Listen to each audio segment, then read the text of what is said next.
Ils avaient supposé qu'elle n'était qu'une autre femme noire suspecte, une simple ombre dans leur routine, quelqu'un dont la présence ne justifiait pas une seconde réflexion. Ils ne savaient pas qu'elle était l'avocate la plus redoutable de l'État, une force dans la salle d'audience dont le nom imposait le respect. Il était tard, bien après 23 heures, mais Monica Jefferson n'était pas pressée. Elle avait passé toute la journée au tribunal, passant d'une affaire à l'autre, son esprit jonglant constamment avec les arguments, les preuves et les exigences incessantes des déclarations finales. Désormais, tout ce dont elle avait envie, c'était un bref moment de paix, une chance de faire le plein de sa voiture et d'elle-même avant de rentrer chez elle. Elle s'est arrêtée dans une station-service Chevron à Birmingham, en Alabama, expirant profondément alors que la pompe à essence bipait et prenait vie. La gare était étrangement calme, le léger bourdonnement de la nuit étant parfois interrompu par le bruit lointain des voitures qui passaient à toute vitesse sur l'autoroute. La lueur chaude des plafonniers projette de longues ombres sur le trottoir, ajoutant une sensation surréaliste à la scène par ailleurs tranquille. Monica resta là un moment, laissant le calme s'installer, ses pensées vagabondant. Peut-être qu'en rentrant à la maison, elle se servirait enfin un verre de vin ou finirait peut-être le livre qui traînait sur son bureau depuis des jours.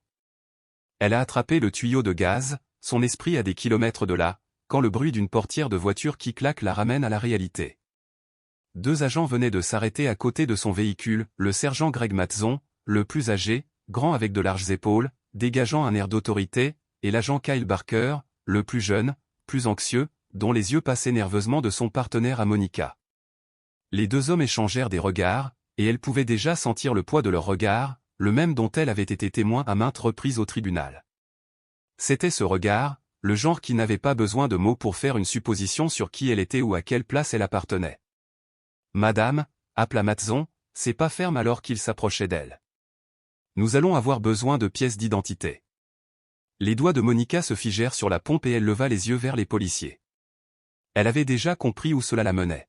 « Pourquoi » demanda-t-elle d'une voix ferme mais aiguë. « Contrôle de routine » répondit Matzon, d'un ton exercé. Elle scruta la station vide. Personne d'autre n'était arrêté, juste elle. Monica expira lentement, un profond soupir de résignation, avant de chercher son portefeuille. « Je vais vous montrer ma carte d'identité » dit-elle d'une voix ferme, mais elle n'avait pas fini. « Mais d'abord, dites-moi pourquoi je suis détenue. » Barker s'avança, la posture raide. « Nous avons reçu un rapport concernant une Lexus noire volée dans la région. La vôtre correspond à la description. » Monica a presque éclaté de rire. Cette voiture lui appartenait depuis des années, immatriculée à son nom, assurée par sa police. Elle haussa un sourcil. « Une voiture volée ?» elle a demandé. « Qui a signalé son vol ?» Matzon plissa les yeux. « Ne rendons pas les choses plus difficiles. » Mais Monica n'a pas bougé, pas d'un pouce. Elle avait vécu pire devant les tribunaux, des affaires de corruption fédérale, des procès pour meurtre, des criminels qui avaient tout à perdre. Mais ça? C'était différent. Les officiers semblaient plus intéressés à affirmer leur pouvoir qu'à s'attaquer réellement à un problème réel. Elle a remis sa carte d'identité sans hésitation, son visage restant calme et neutre pendant que Matzon la prenait. Pendant ce temps, Barker avait déjà commencé à faire le tour de sa voiture, sa main passant sur le capot comme s'il cherchait des preuves cachées. « Éloignez-vous du véhicule » ordonna Matzon. La patience de Monica commençait à s'épuiser, mais elle gardait une voix ferme. « Vous avez déjà ma pièce d'identité. Vous pouvez la vérifier. Vous verrez que la voiture est à moi. » Barker s'arrêta alors qu'il jetait un coup d'œil à travers la vitre du côté conducteur, ses yeux se fixant sur une mallette en cuir posée sur le siège passager, la même que celle que Monica emportait avec elle au tribunal tous les jours. « Ouvrez le coffre » a demandé Matzon. Monica haussa un sourcil. « Désolé, vous n'avez aucune cause probable » répondit-elle, gardant sa voix calme. « Ma pièce d'identité est valide et cette voiture m'appartient légalement. Vous n'avez pas le droit de la fouiller. » Un éclair d'irritation traversa le visage de Matzon alors qu'il se tournait vers Barker. « Appelez le quartier général » ordonna-t-il. Le cœur de Monica commença à battre à tout rompre, mais pas par peur, mais par frustration. Elle avait consacré sa carrière à combattre des officiers comme eux, garantissant la responsabilité de ceux qui exerçaient leur pouvoir sans considération. Maintenant, cela lui arrivait, et elle ne pouvait rien y faire. Matzon croisa les bras, l'évaluant comme si elle représentait un problème à résoudre. « Madame, nous allons avoir besoin que vous vous éloigniez du véhicule, dit-il, le ton se durcissant. Monica a tenu bon. Elle savait ce qui allait suivre, mais elle n'était pas prête à reculer. « Et si je refuse ?» demanda-t-elle d'une voix ferme. L'expression de Matson se durcit encore davantage. « Alors nous le ferons à la dure » a-t-il déclaré. Monica pouvait sentir le changement dans l'atmosphère au moment où Matson redressait les épaules, sa posture devenant plus rigide et agressive. Elle l'avait vu d'innombrables fois devant les tribunaux, des policiers utilisant leur corps pour affirmer leur contrôle, pour intimider. « Madame, je ne vais plus vous le demander, » dit Matson, la voix tendue. « Éloignez-vous du véhicule. » Mais Monica n'a pas bougé. Elle avait déjà argumenté contre des hommes comme lui devant des tribunaux, décomposant mot à mot leurs excuses. Mais c'était différent, il n'y avait ni juge, ni jury ici, seulement un pouvoir brut et incontesté. La main de Barker flottait près de sa ceinture. La tension dans l'air était palpable. Monica pouvait entendre son propre cœur battre lentement et délibérément alors qu'elle réfléchissait à son prochain mouvement. « Sergent, » dit-elle d'une voix calme et mesurée, « vous savez que c'est illégal. » Matson expira brusquement, le visage rouge d'irritation. « Vous désobéissez à un ordre légal ?» a-t-il lancé. « Il n'y a rien de légal là-dedans » a répondu Monica. « J'aurais dû savoir que cela n'avait pas d'importance. » Avant qu'elle ait pu finir, Barker fut la première à agir.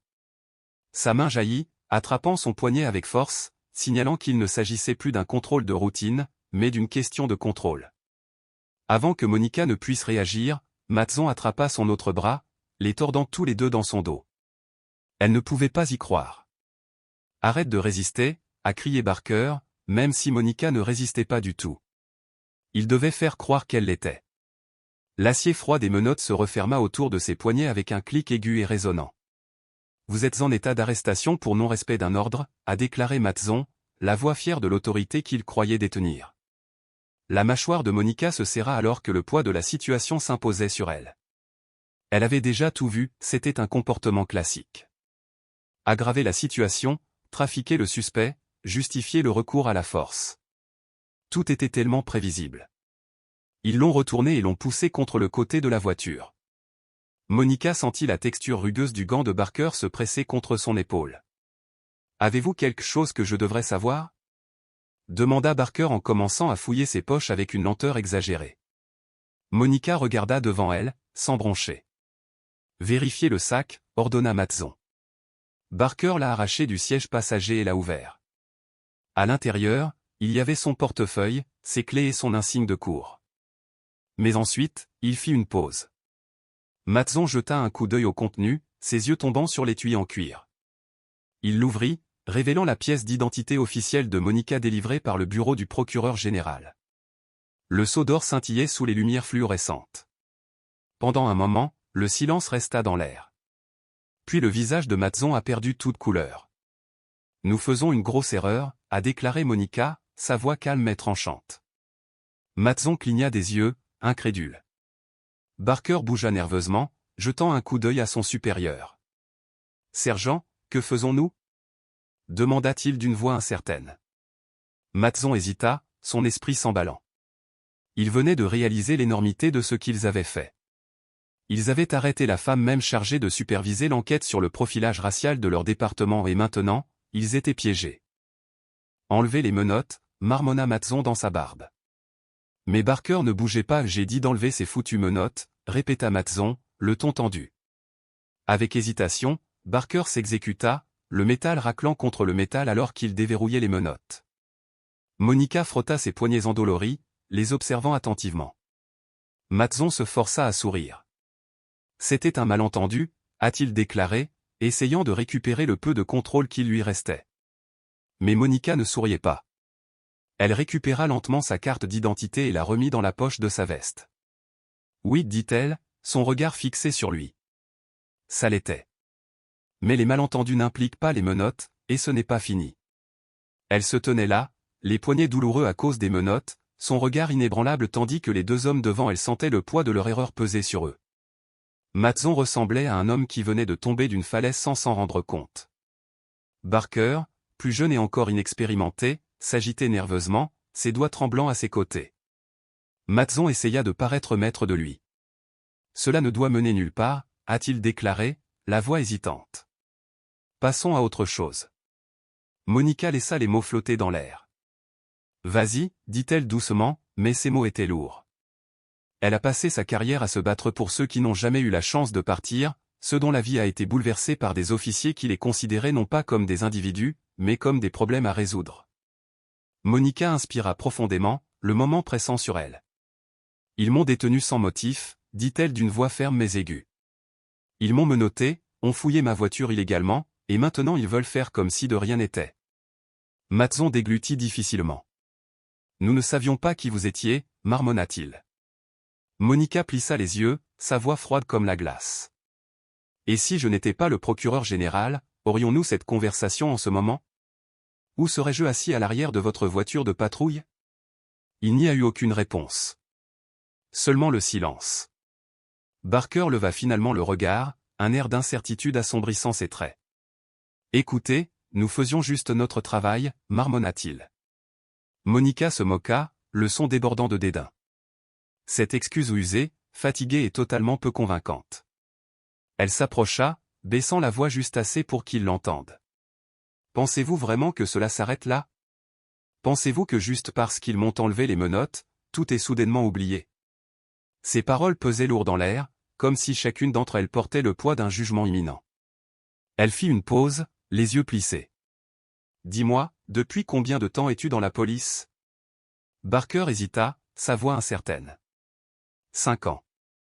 Monica se tourna vers Masson, qui se tenait à côté de lui, les yeux froids et illisibles. Et toi? Demanda-t-elle, le défi clair dans son ton. Masson serra la mâchoire, les muscles de son visage tendus par l'effort de se retenir. 18 ans, répondit-il, sa voix ferme mais teintée de défensive. Assez de temps pour savoir comment mieux gérer les choses. Monica soutenait son regard, sa posture inébranlable. Alors pourquoi tu ne l'as pas fait? Elle n'avait pas besoin d'en dire plus. Le silence entre eux était chargé de vérité tacite. Le visage de Masson changea, sa bravade s'effondra alors que la gravité de la situation s'imposait. Que veux-tu de nous? Demanda-t-il avec une pointe de résignation dans la voix. Les yeux de Monica s'ennuyèrent sur lui, sans ciller. Je veux que tu te souviennes de ce moment. Parce que la prochaine fois que tu arrêteras quelqu'un qui me ressemble, mais qui n'a pas dit-elle en levant son insigne, dont le poids est évident dans sa main, ils n'auront pas le même pouvoir pour se défendre. Elle laissa le silence s'étirer, regardant Barker bouger avec inquiétude, son regard se balançant entre Monica et Masson, incertain de la manière de procéder. Finalement, Masson rompit le silence. Écoutez, nous avons fait une erreur. Je comprends. Monica secoua la tête, d'un ton glacial. Non, vous ne comprenez pas, mais vous y arriverez. Avant que Masson ait pu répondre, la radio de Barker s'est mise à crépiter, coupant la tension comme un couteau tranchant. Unité 2 à 7, vérification de l'état de ce contrôle routier. La voix du répartiteur résonnait dans la pièce. Barker hésita, ses yeux se tournant nerveusement vers Masson, cherchant conseil. Masson laissa échapper un soupir brusque, le poids du moment s'appuyant sur lui.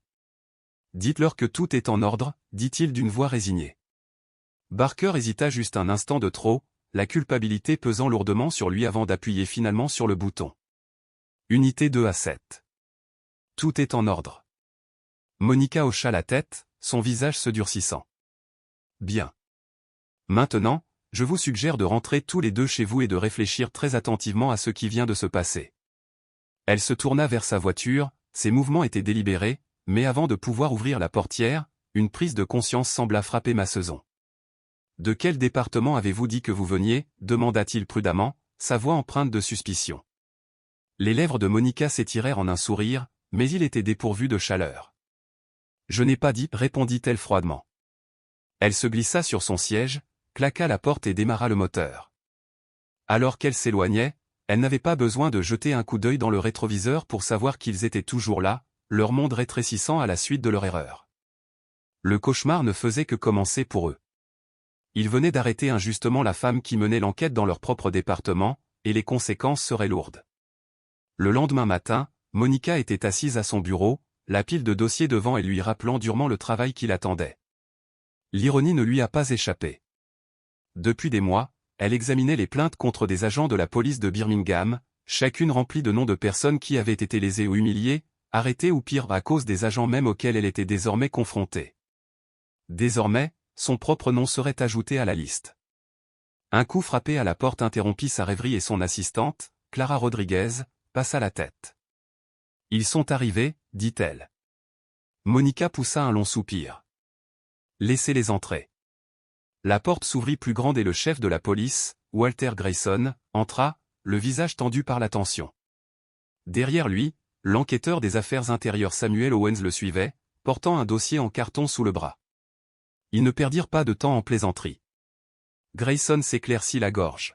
« J'ai vu la vidéo. » Monica tapota ses doigts sur le bureau, ses yeux se durcissant. Les caméras des stations-service avaient tout capturé. « Je suppose que tu as vu la partie où ils m'ont mis les menottes ?» demanda-t-elle d'une voix froide et inébranlable. Les lèvres de Grayson se resserrèrent en une fine ligne. « Je ne les défends pas. Ce qui s'est passé hier soir était inacceptable. » Monica pencha la tête, le regard perçant. « Alors tu sais ce qui va suivre. » Owens a placé le dossier sur le bureau et l'a ouvert, révélant les rapports disciplinaires, les noms de Matson et Barker apparaissant sur plusieurs plaintes. Monica jeta un coup d'œil au rapport. « Combien ?» demanda-t-elle d'une voix ferme mais exigeante. Grayson hésita avant de parler, mais ce fut Owens qui répondit. 14 plaintes contre Matson, 9 contre Barker. La plupart pour discrimination raciale. Monica laissa l'information pénétrer, son expression inébranlable. Pourtant, malgré les preuves croissantes, Matson et Barker étaient toujours là, patrouillant dans les rues. Grayson s'appuya contre le dossier de sa chaise, les doigts entrelacés devant lui.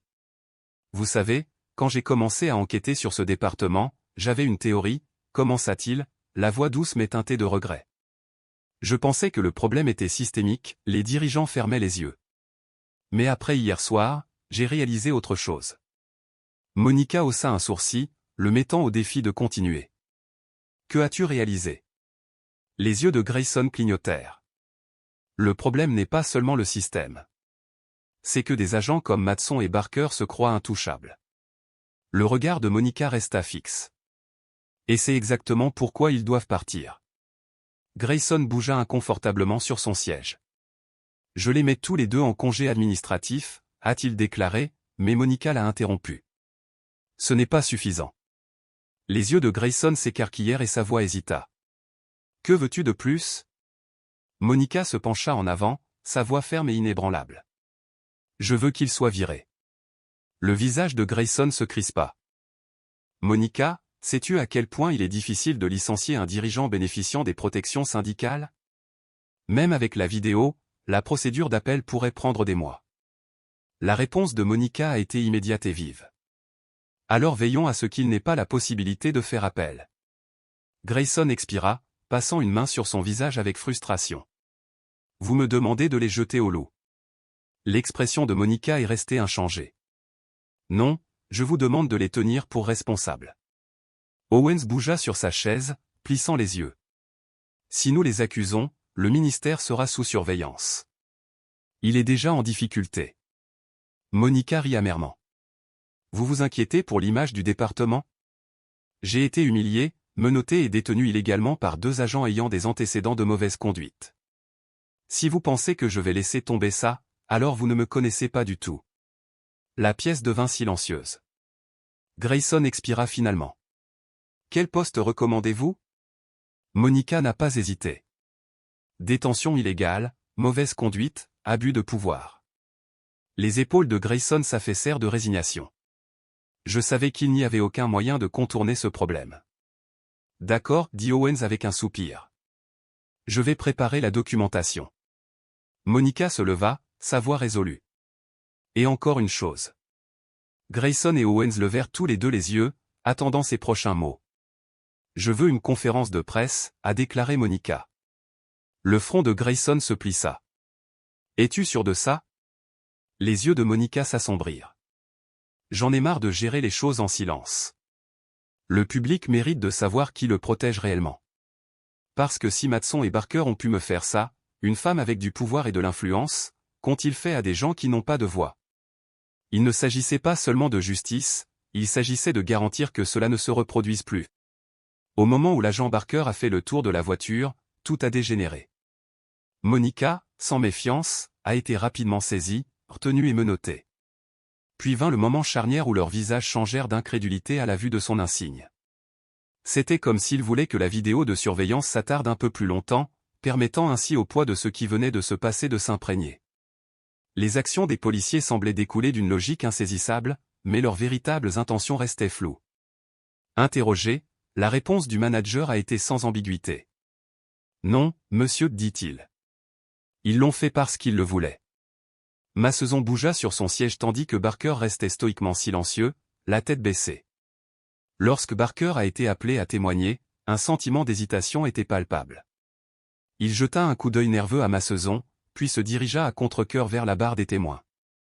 Brick, se penchant en avant avec intensité, ouvrit la conversation. Officier Barker, revenons sur cette nuit-là.